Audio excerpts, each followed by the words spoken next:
lo que es Genaro Mosquera porque no nos cabía en los créditos que le íbamos a colocar en la pantalla, así que lo voy a leer, aquí lo tenemos en pantalla. Es profesor titular de la Universidad Central de Venezuela, ex vicerrector de la Universidad Central de Venezuela, la universidad más importante del país, ex rector de la Universidad Gran Mariscal de Ayacucho en Venezuela, presidente de la Asociación Civil Universidad del Caribe en Panamá, coordinador de los cursos de doctorado en gerencia, comisión de estudios de posgrado, Facultad de Ciencias Económicas y Sociales, presidente del Consejo del Instituto Superior de Investigación y Desarrollo y miembro del Consejo Asesor de las Autoridades de la Universidad Central de Venezuela. Bienvenido a nuestro programa.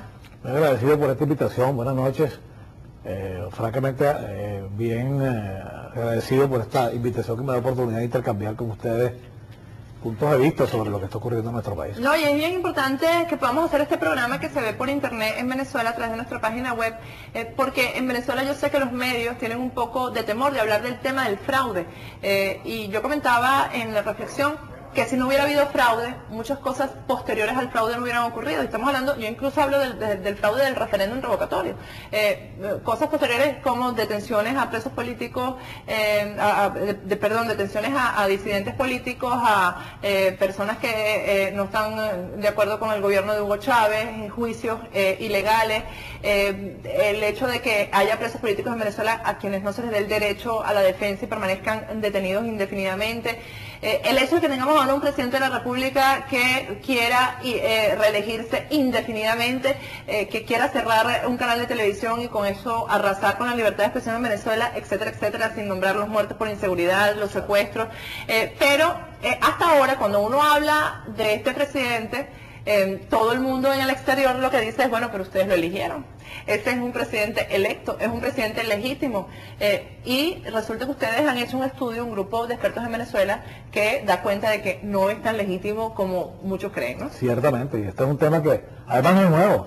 Este tema comenzó prácticamente desde el año 2003, donde se vienen observando montones de irregularidades en el sistema electoral venezolano que han concluido en una elección presidencial que potenció la enorme cantidad de irregularidades que se han cometido.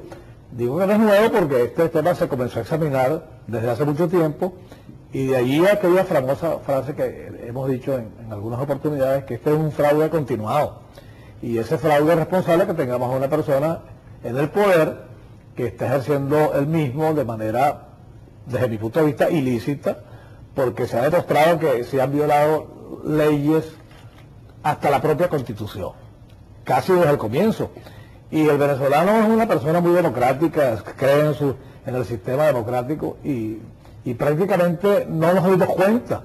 Y cuando vinimos a ver que comenzamos a examinar el tema, a examinar las cosas con cierto cuidado, empezamos a dar cuenta que habían un infofraude del tamaño baño, pues, gigantesco. Pero hay quienes dicen, bueno, pero no, esto no termina de demostrarse.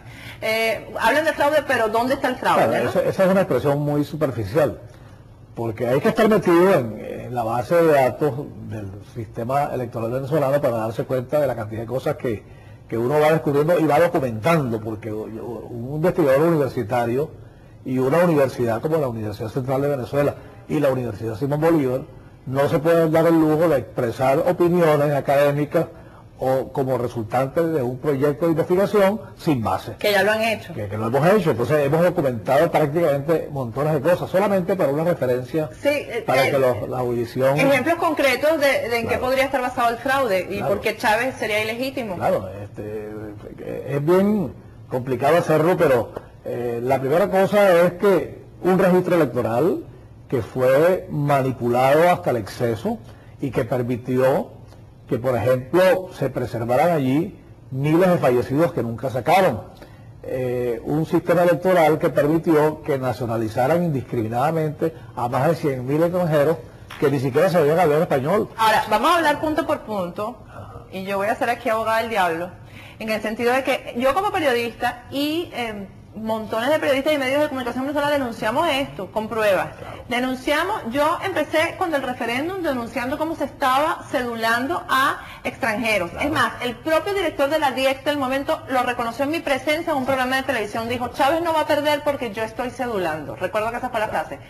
¿Por qué los candidatos o por qué la oposición se ha cedido ha cedido a participar en elecciones con estas condiciones. Claro, la cosa es más grave aún, porque incluso desde el momento que nosotros nos dimos cuenta que se estaban violando prácticamente todas las leyes y procedimientos sobre el particular, y que se potenció el volumen de personas a votar, que llegó a la cifra increíble de 16 millones, pasando de 2003 de 11 millones a 16 millones.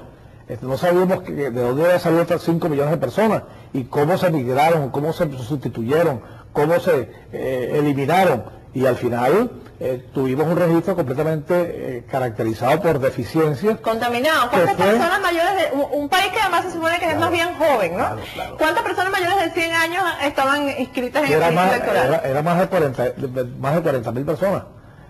Mayores de 100 años. Por ejemplo, el Zulia, por ejemplo. Deberíamos estar en el libro de récord Guinness como el más longevo, ¿no? Efectivamente, hay gente que nació en 1792, por ejemplo, y está ahí, ¿no? Y votó. Votó e incluso cobra el seguro social, ¿no? Esa es otra cosa que vimos, 8 millones de personas. El trabajo físico de buscar, localizar a esa persona se ha hecho. Por ejemplo, localizar a ese señor de 100 y pico de años, se ha hecho el trabajo físico. Se ha hecho, es más, voy a relatar una anécdota muy interesante de las tantas irregularidades que se observaron para referirme a diciembre y los antecedentes que los candidatos conocían.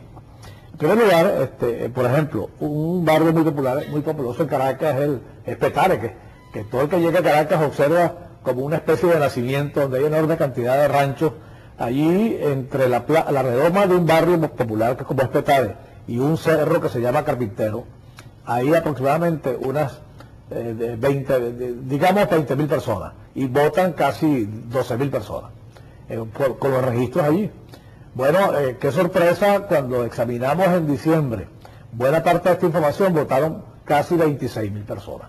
Entonces uno toma ese registro y lo monta sobre el original, demográficamente, con la estructura física, con los ranchos, montamos enorme cantidad de ranchos encima, y no caben. Entonces, ¿de dónde salieron? Entonces, mandamos un equipo de investigación a buscarlos y tomamos una muestra apenas de 400 de esos nuevos que votaron allí, que fueron migrados de otra parte del país y no aparecen. Y la mitad vive en sitios distantísimos de Caracas. Pero votaron en eso el sector donde está. Pero votaron virtualmente, porque ellos nunca, a mí me dijeron, mire señor, yo no conozco a Caracas. Entonces, son votos que físicamente no se emitieron, sino que aparecieron en las computadoras, en el sistema. Exactamente, y si eso le añadimos que las máquinas tenían problemas de transmisión, si eso le añadimos que había 3.000 máquinas fantasmas que lo han denunciado por ahí muchas veces, que máquinas que no están bajo el control, pero estaban bajo el control del gobierno. Entonces estamos en presencia de un gigantesco fraude que se les informó a esa oposición boba, porque yo no hay otra manera de llamarla. ¿Cómo se les informó? ¿Cuál fue el mecanismo para informarles? Bueno, yo particularmente me reuní junto con un equipo formado por varios profesionales de la universidad, con varios profesionales que el señor Manuel Rosales destacó para ese propósito. Estamos hablando de las elecciones presidenciales. Estamos hablando, en diciembre. Exactamente. Ustedes se reunieron con ellos, personas que designó el candidato Manuel Rosales para escuchar la exposición de ustedes técnica, exposición con pruebas, exposición con documentos. ¿Y qué pasó ahí? Bueno, simplemente empezaron a vivirnos la parte, por decirlo de forma coloquial, porque no quisieron tomar decisiones, se volteaban hacia el otro lado ante las evidencias. No hicieron nada. ¿Por qué? Ahora hay que preguntárselo a Rosales. Ahora, ¿a ustedes les prometieron que iban a hacer algo? O porque, por ejemplo, aquí vino, yo estaba aquí en Miami y vino una representante de Manuel Rosales a decirme que por favor no hablara más en los programas de opinión y ni escribiera más en mi columna acerca de un posible fraude porque ellos tenían todo controlado. Bueno, pero claro, eso también es mediatizar la opinión, porque ellos estaban informados de la posibilidad del fraude que era absolutamente previsible. De hecho, ¿por qué tanta cantidad de partidos y gente no fueron a las elecciones?